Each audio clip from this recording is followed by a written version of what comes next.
জানিয়ে দেব এইমাত্র পাওয়া সর্বশেষ আপডেট বাংলা সংবাদ। শুরুতেই শিরোনাম। আওয়ামী লীগকে বাদ দিয়ে নির্বাচন নয়, ইউনূসকে হটিয়ে তত্ত্বাবধায়ক সরকারের অধীনে ভোট চাইলেন হাসিনা।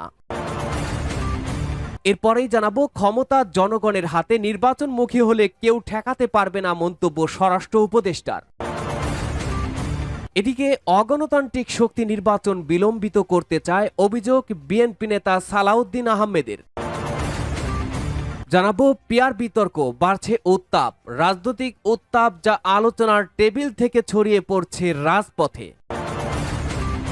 ছাত্র জনতার গণ অভ্যুত্থানের পর দেশকে নতুন করে গড়ে তোলা ছাত্র জনতা এই পরিবর্তনের দায়িত্ব তুলে দেন প্রধান উপদেষ্টা নোবেলজয়ী অধ্যাপক মোহাম্মদ ইউনূসের নেতৃত্বাধীন উপদেষ্টাদের হাতে। তারা দেখিয়েছেন রঙিন স্বপ্ন, শুনিয়েছেন নীতি নৈতিকতা যুক্ত আশার বাণী, কিন্তু বছর পেরিয়ে গেলেও এখনো মেলেনি উপদেষ্টাদের প্রতিশ্রুত সম্পদ বিবরণী। শুনছিলেন গুরুত্বপূর্ণ আপডেট বাংলা সংবাদগুলোর শিরোনাম। এবারে জানাবো বিস্তারিত।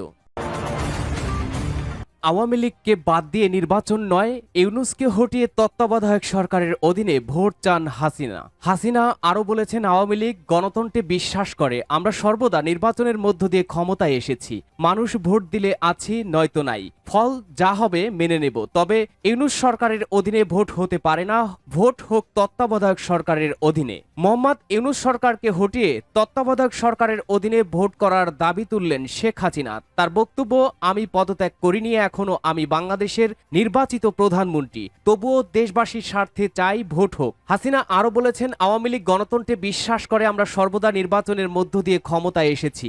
মানুষ ভোট দিলে আছি, নয়তো নাই, ফল যা হবে মেনে নেব। তবে ইউনূস সরকারের অধীনে ভোট হতে পারে না, ভোট হোক তত্ত্বাবধায়ক সরকারের অধীনে। হাসিনার এই দাবি বা প্রস্তাব নিয়ে রাজনৈতিক মহলে জোর জল্পনা শুরু হয়েছে। ক্ষমতায় থাকাকালে তার সরকার সংবিধান থেকে তত্ত্বাবধায়ক সরকার ব্যবস্থা বাতিল করেছিল।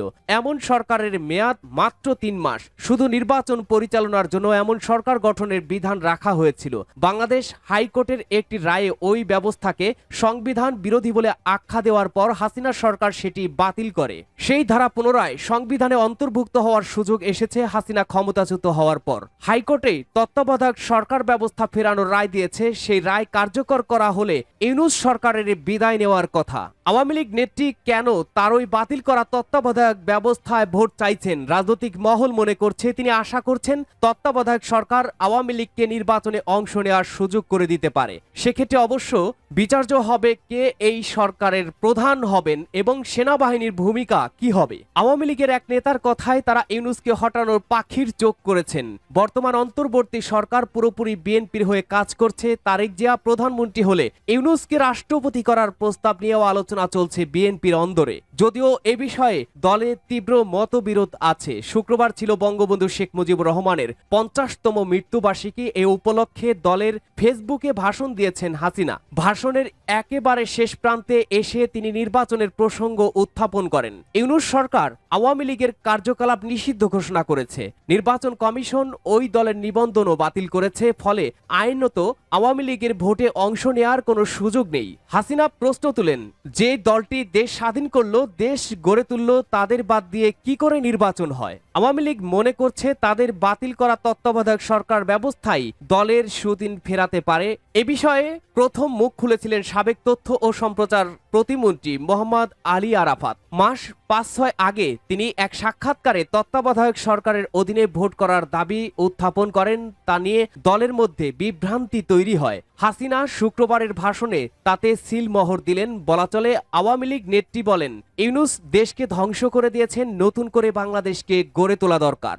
ক্ষমতা জনগণের হাতে, নির্বাচনমুখী হলে কেউ ঠেকাতে পারবে না বলেছেন স্বরাষ্ট্র উপদেষ্টা। প্রধান উপদেষ্টার ঘোষিত তারিখেই নির্বাচন হবে। জনগণ নির্বাচনমুখী হলে নির্বাচন পেছানোর সুযোগ নেই বলে মন্তব্য করেছেন স্বরাষ্ট্র উপদেষ্টা অবসরপ্রাপ্ত লেফটেন্যান্ট জেনারেল মোহাম্মদ জাহাঙ্গীর আলম চৌধুরী। শনিবার 16 আগস্ট রাজধানীর মোহাম্মদপুরে কৃষি মার্কেট পরিদর্শন শেষে সাংবাদিকদের এসব কথা বলেন তিনি। মোহাম্মদপুর ও মিরপুরে চাঁদাবাজি বেশি হয় এমনটা স্বীকার করে নিয়ে স্বরাষ্ট্র উপদেষ্টা বলেন, চাঁদাবাজ যেই হোক তাকে ছাড় দেয়া হবে না। নির্বাচন প্রসঙ্গে স্বরাষ্ট্র উপদেষ্টা বলেন, প্রধান উপদেষ্টা নির্বাচনের যে তারিখ ঘোষণা করেছে সেই তারিখ অনুযায়ী নির্বাচন হবে। স্যারের কথার উপরে আমাদের কোনো কথা নেই। তিনি বলেন, ক্ষমতা জনতার হাতে, জনগণ যদি নির্বাচনমুখী হয় তাহলে নির্বাচন কেউ ঠেকাতে পারবে না। এ সময় একজন সাংবাদিক স্বরাষ্ট্র উপদেষ্টাকে বলেন, একজন উপদেষ্টাকে ঘিরে চাঁদাবাজি নিয়ে নানা রকমের অভিযোগ আসছে। এ বিষয়ে জানতে চাইলে তিনি কোনো মন্তব্য করতে রাজি হননি। অগণতান্ত্রিক শক্তি নির্বাচন বিলম্বিত করতে চায়, অভিযোগ সালাউদ্দিন আহমেদের। বিএনপির স্থায়ী কমিটির সদস্য সালাউদ্দিন আহমেদ বলেছেন, যারা ইনিয়ে বিনিয়ে বিভিন্ন ধরনের কথা বলে নির্বাচন বিলম্বিত করতে চায় তারা গণতন্ত্রের শক্তি নয়। শনিবার 16 আগস্ট নয়াপল্টনে বিএনপির কেন্দ্রীয় কার্যালয়ে বিএনপি চেয়ারপারসন বেগম খালেদা জিয়ার জন্মবার্ষিকী উপলক্ষে যুবদল আয়োজিত দোয়া মাহফিল ও আলোচনা অনুষ্ঠানে একথা বলেন তিনি। বাংলাদেশের সমসাময়িক রাজনীতির প্রেক্ষাপটে বেগম খালেদা জিয়া দিক নির্দেশনা দিচ্ছে জানিয়ে সালাউদ্দিন বলেন, বেগম খালেদা জিয়ার নির্দেশনা অনুযায়ী আলাপ আলোচনার মাধ্যমে গণতন্ত্রের পথে হাঁটছে বিএনপি। গণতান্ত্রিক রাষ্ট্র নির্মাণ করতে হলে ফ্যাসিবাদ বিরোধী শক্তিকে জাতীয় ঐক্যে পরিণত করতে হবে। তবে নির্বাচন নিয়ে কঠোর হুঁশিয়ারি উচ্চারণ করেন এই বিএনপি নেতা। বলেন, যারাই নির্বাচন বিলম্বের জন্য বিভিন্ন ধরনের কথা বলছে তাদের বিরুদ্ধে রুখে দাঁড়াতে হবে। দেশের জনগণ রুখে দাঁড়াবে। যারা ভিন্ন রকম যুক্তি তুলে গণতন্ত্রের যাত্রাকে বাধাগ্রস্ত করে তারা গণতন্ত্রের পক্ষের শক্তি নয়। পিয়ার বিতর্কে বাড়ছে উত্তাপ। সংখ্যানুপাতিক পিয়ার পদ্ধতি নির্বাচন নিয়ে বিতর্ক তুঙ্গে। বাড়ছে রাজনৈতিক উত্তাপ, যা আলোচনার টেবিল থেকে ছড়িয়ে পড়েছে রাজপথে। যদিও অপ্রচলিত এই পদ্ধতি নির্বাচন সম্পর্কে পরিষ্কার ধারণা নেই দেশের বৃহৎ জনগোষ্ঠীর, তারপরেও ত্রয়োদশ জাতীয় সংসদ নির্বাচনে এই পদ্ধতি বাস্তবায়নের দাবিতে সোচ্চার হচ্ছে জামায়াত, ইসলামী আন্দোলন, এনসিপি সহ সমমনা কয়েকটি দল। তারা সভা সমাবেশে পিয়ার পদ্ধতির দাবিতে জোরালো বক্তব্যের পাশাপাশি জনমত গঠনে তৎপর। এজন্য ধারাবাহিক সভা সমাবেশ এবং গোলটেবিল বৈঠক সহ নানা কর্মসূচি পালন করেছে ইতিমধ্যেই। সর্বশেষ বুধবার রাজধানীর বিজয়নগরে রাস্তা বন্ধ করে বিক্ষোভ সমাবেশ করেছে জামায়াতে ইসলামী। তবে এক ধাপ এগিয়ে ইসলামী আন্দোলন একই দিন সিইসির সঙ্গে দেখা করে এই ইস্যুর নিষ্পত্তি না হওয়া পর্যন্ত তফসিল ঘোষণা না করার দাবি জানায়। একই সঙ্গে নির্বাচন সুষ্ঠু না হলে গলায় গামছা, কোমরে রশি লাগতে পারে বলে মন্তব্য করেছে দলটি। অপরদিকে বিএনপি সহ তাদের সমমনা দলগুলো এই পদ্ধতির ঘোর বিরোধী। তারা বলছেন, আপাতত প্রচলিত এই পদ্ধতি নির্বাচনের সুযোগ নেই, কারণ ভোটাররা এই পদ্ধতির নির্বাচনের সঙ্গে পরিচিত নয়। এ অবস্থায় রাজনৈতিক টানাপোড়েনের কবলে পড়েছে আগামী ফেব্রুয়ারির নির্বাচন।